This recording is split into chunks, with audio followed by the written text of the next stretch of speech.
Hello, it's Samar. Let's talk about seller's closing costs. Seller's closing costs are costs paid by the seller at the time of closing for the transfer of the property from the seller to the buyer. They include things like title search, which determines the property parameters, legal names of the owners, and deed restrictions. Property search goes back 30 years, 40 years, and even longer if needed.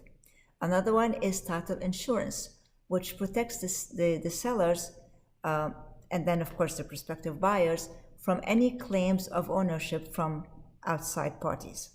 Another one is lien search. It makes sure that there are no outstanding liens on the property. Another one is documentary stamps, which is a tax paid for transferring the document of ownership from the seller to the new buyer. Another one is a estoppel letter.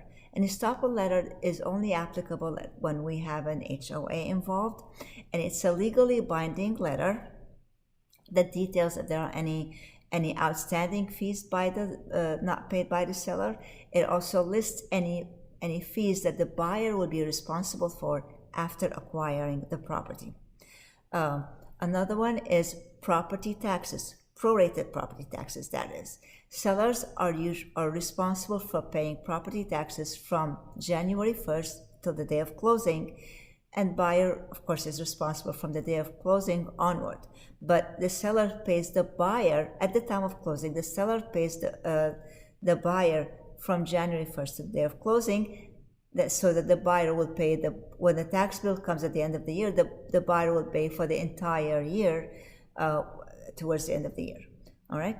And the last but not least, is of course the seller's the real estate commission fees. Happy selling.